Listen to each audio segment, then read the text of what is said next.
Welcome to Barry's In the Interim podcast, where we explore the cutting edge of innovative clinical trial design for the pharmaceutical and medical industries, and so much more. Let's dive in. All right, welcome everybody back to part B of I Spy 2.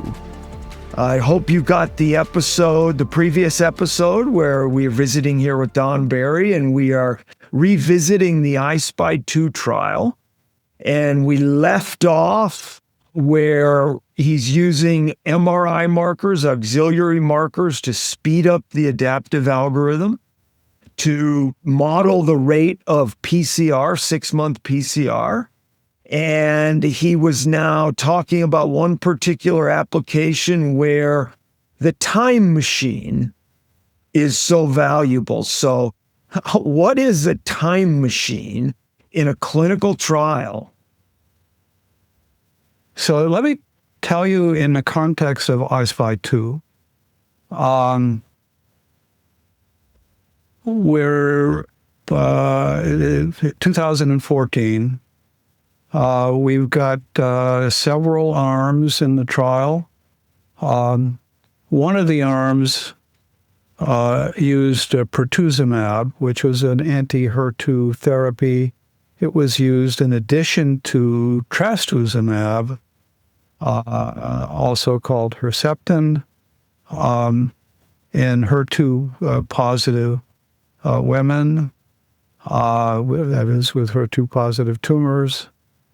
And we had other therapies as well. The standard arm in HER2 positive disease included Herceptin and paclitaxel and doxorubicin in this 6-month period that we talked about, 6 months of therapy.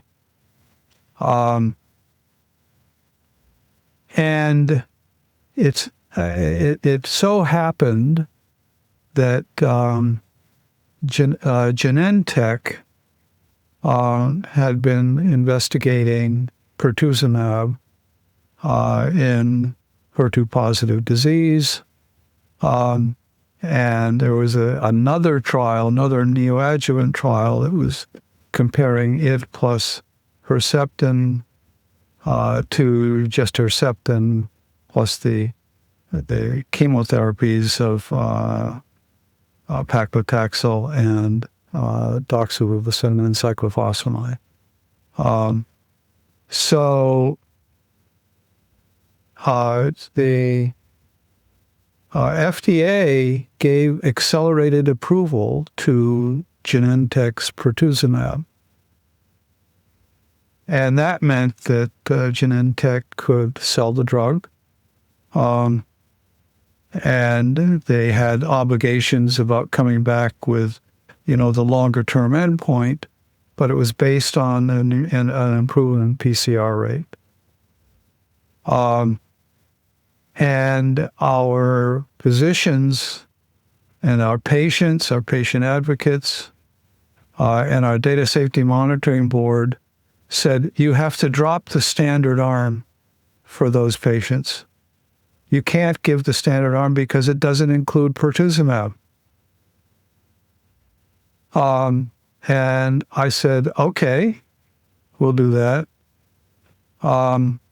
We did it by zeroing out the randomization to the standard arm.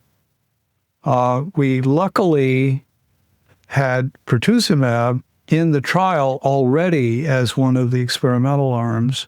And so we were able to sort of compare to Pertuzumab, but there were only a few patients that were in, and so it wasn't a big deal. So I went to Scott and I said, what am I going to do? I'd like to be able to use the controls that we already have in the HER2 positives that did not get Pertuzumab, some of which still don't have surgery. And I'd like to use them for control, but I don't want to keep using them, for 5 years from now when other things will have happened and the disease may have moved on. And so maybe I should discount them somehow for the amount of time that they've had in follow-up and, when they entered the trial. What do I do? And Scott said, I know how to do this. I did it in baseball and in golf and in hockey. And Scott, to you, the time machine.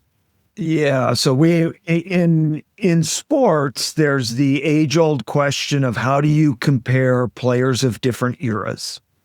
How do you compare a Mark McGwire to a Babe Ruth? How do you compare Tiger Woods to Jack Nicklaus? They never played together. The beautiful thing about sport is they didn't play together, but they played with players that played with players that played with players that did play with them. So Babe Ruth may have played with Jimmy Fox. They overlapped in their careers. Jimmy Fox overlapped with Ted Williams. Ted Williams overlaps with Mickey Mantle and Reggie Jackson, and Hank Aaron overlapped a lot of people. There's a bridging over time of players at different eras. And if you can estimate the effect of time on the players, sports is almost a little bit more complicated because players age themselves. Drugs don't age. But that if you could estimate the effect of time, you can isolate the individual effects of different players and compare them, even if they never played together. Well, here, in a brand new kind of trial, a platform trial, this exact problem comes out where arms are in the trial at different times, and now you want to compare an arm to patients that were enrolled at a control at a different time. It's exactly the same scenario where it's only time that's different in the scenario to make this. So we put it in the trial. We're going to use all of the controls, and there is this time machine that Scott talked about. And in the example I gave in part A of Pertuzumab, the control arm at the time that we did the analysis and graduated, the control arm had about a 20% in triple-negative breast cancer, had about a 20% path CR rate. And on the basis of the one patient that we had from Pertuzumab who had the results of surgery, the result of surgery was a PCR. And these other controls, these other patients that we used the MRI to predict and to conclude that the result was going to be, 60% for Pertuzumab. Very little information about the experimental arm, of course, but that information was so compelling that it was to the right of 0.2 with high probability. And so it met the graduation threshold, which was a predictive probability calculation. But we didn't stop there. We did it for all of I-SPY2. From that point forward, all of I-SPY2 was based on the time machine. And this, the FDA calls them contemporary controls that were in the trial, but not at the same time. And they've agreed to use that approach. It's really amazing, the time machine approach in registration trials. So the two trials that I mentioned, one in glioblastoma, the other one in pancreatic cancer, they use the time machine as a fundamental thing from the get-go. It isn't just when you had to stop the experiment, the control arm, that this applies, but it applies for everything. And as Scott mentioned, Ted Williams in his list was way back in the middle. We want to use Ted Williams during that period, and we want to use an experimental arm. We want to compare Ted Williams. We get a notion of what is the control rate during Jimmy Fox's period, during Hank Aaron's period. And so we, in the algorithm, explicitly compare Ted Williams to Jimmy Fox.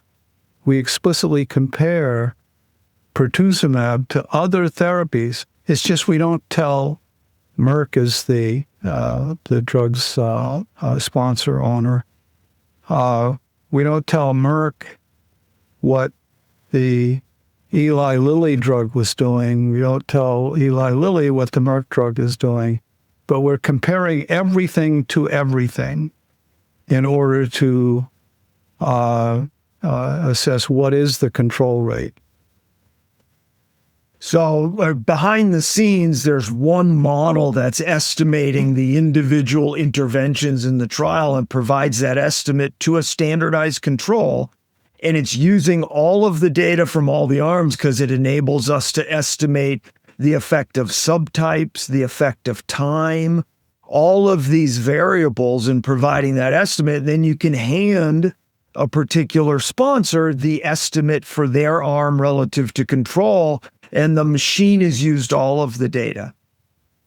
Now, you mentioned the graduation, which, by the way, I think is a new word that came out of I-SPY 2 as sort of some level of success that wasn't statistical significance traditionally, but the success in I-SPY 2 was innovative in and of itself.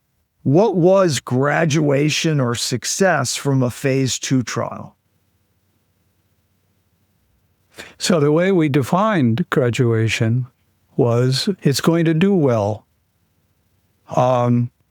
And we did predictive probabilities, which is kind of essential in this business, that you and integral to the kinds of things that Barry does. We look at the data. I say we look at the data. The algorithm looks at the data, programmed to look at the data. It's kind of like artificial intelligence, and learns what data, what are the current probabilities of benefit for the various therapies, and we do prediction. We say, well, does the data at hand suggest that this is a drug, that can be marketed, that's going to be successful in the context of I-SPY 2? Is it going to be successful in a phase 3 trial? And in a phase 3 trial, predicting the results of a phase 3 trial, the Bayesian approach, of course, is critical in this. The PCR rate in the experimental drug has a probability distribution called a current probability distribution or posterior probability distribution. But what really matters is the future. So there's data. There's two kinds of uncertainty. One is in what is the PCR rate, that parameter, and the other is what are the data that come forward, the inevitable uncertainty associated with the future results. So these two uncertainties combine to allow for calculating a prediction. What is the probability that a future trial will be successful if it has these characteristics? And that drives everything in I-SPY 2. It drives the adaptive randomization. It drives the graduation. It drives the possibility of stopping for futility.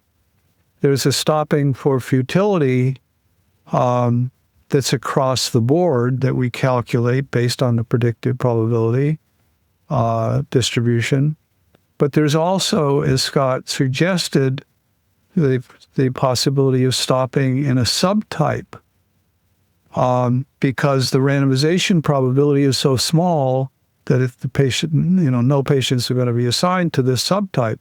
That actually happened. Neratinib was one of the early drugs in the trial. We published in the New England Journal of Medicine the results of a Neratinib trial, and indicated that there was some subtypes where it got zeroed out.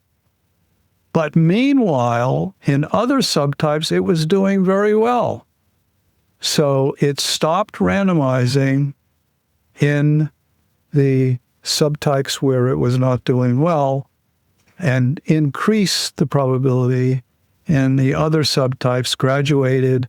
It since has been approved by the FDA for the marketing approval.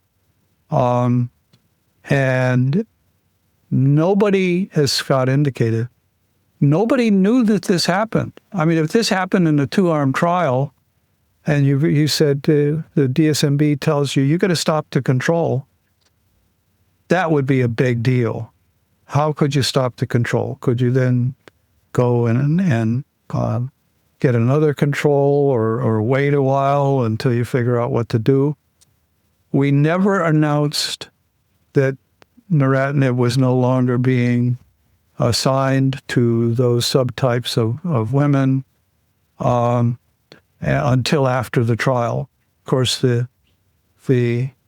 DSMB was involved, and the DSMB was enthusiastic about doing it. In fact, before they realized that it wasn't assigning probabilities, wasn't assigning Neratinib to any of these subtypes, one of the DSMB members said, we should stop Neratinib in that subtype. I said, you don't have to.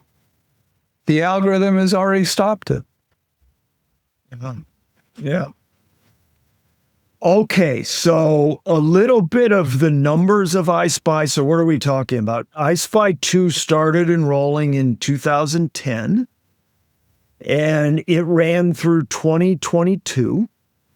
And I believe in that time, 23 different investigational therapies went through. Correct. And 9 of those were successfully graduated. So Correct. You talked about pancreatic cancer, you talked about GBM, where very little works. And it's the huge challenge of these platform trials is to try as much as you can. And breast cancer therapies worked. And some of them in subsets of women, the right subsets of women, but 9 of 23 successfully graduated. And I think you mentioned that 4 of the 9 have received marketing approval. Yeah, something like that. But there's still, the others are still to be determined. Yeah. So from the perspective of the impact on breast cancer, the I-SPY 2 trial was amazing. Before I sort of turn to the larger impact of I-SPY 2 and other things, I think there's a few people that you wanted to make sure that do credit. One of them is Janet Woodcock. Yes. So this is really a story about 3 dynamic women. One, of course, is Laura Esserman. The other I mentioned is Anna Barker, who was very helpful in the funding aspect and giving advice about how to do this.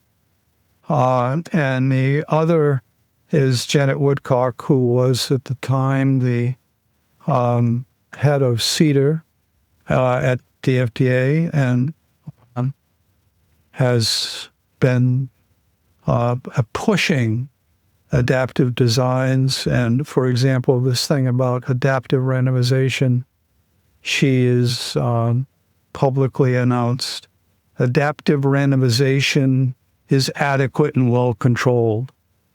Now, if you know regulatory stuff, you know that that's the criterion for a phase 3 trial, for a pivotal trial, for a registrational trial, adequate and well controlled. So she has been enormously helpful in I-SPY2 and in setting up GBM Agile and the pancreatic cancer trial. So Anna Barker, Laura Esserman, Janet Woodcock, a huge role, and a couple people perhaps a little bit behind the scenes. So Meredith Buxton was there for quite a while, had a huge impact on I-SPY2. And the current circumstance with Meredith Buxton is? Well, she's graduated. If you will. She successfully, so she now runs, she's now the CEO of GCAR, Global Coalition for Adaptive Research, and they run multiple platform trials. So she did incredible work on a lot of the logistics and making this go, and now does this for GCAR. And a little bit on a personal side from Berry Consultants' side is Berry Consultants built the code to run I-SPY2, and Ashish Sanil at Berry was intricately involved in making sure that code ran, working with Meredith, running for years. Ashish Sanil had a huge impact on making that trial run. He has sort of very, very sadly came down with ALS and in that, but he had a huge impact on I-SPY2. So I should mention Kyle Wathen. Kyle was at MD Anderson with me when we set this up, and he wrote the original code, and it worked great. And then when we had to vary from the code for, we're adaptive, we went back to MD Anderson, and we had lost the code. So I went to Scott and I said, what can I do? And he said, well, I'll rewrite it. Now you have to understand the original code was really long in developing and writing and deciding what we wanted to do and all this adaptive randomization and et cetera. And it took, and including with some funding from Anna Barker for Kyle's salary. I never had any kind of a salary or anything. It was all voluntary, and all of Berry Consultants' work was voluntary in I-SPY2. So Scott took, I think, 3 days instead of 2 years. It took Scott 3 days, but of course he knew what the goal was. Yep. And that's what we've used since and modified it since. Yep. So I-SPY2 in many ways was a foremother for platform trials. One of the early platform trials, phenomenal success in the disease, but has really in many ways changed the industry. GBM Agile doesn't exist. Pancreatic Cancer Action Network's trial, that trial, Precision Promise, doesn't exist. And COVID hits, and Operation Warp Speed, the active trials, are largely I-SPY2 for treatment of therapeutic COVID, and Janet Woodcock's leading the active network, and it's all platform trials. So the impact of I-SPY2 and this idea that you said you bet the farm at the time, and you and Laura kind of went on this strange risky path that cooperative groups might not embrace, and you get innovative funding. You're getting Safeway grocery stores to help fund this, and it's changed the world, literally. Thank you, and I agree. Yeah. Yeah. All right. So they're sort of before I Spy 2 and after I Spy 2. So phenomenal trial, phenomenal effort, and an amazing story. So, Don, I appreciate you walking us through that story. Thank you for leading the walk. Yeah, right. Well, thank you, everybody, for doing 2 parts of I Spy 2. And in the next time, we are in the interim. Thank you. Thank you.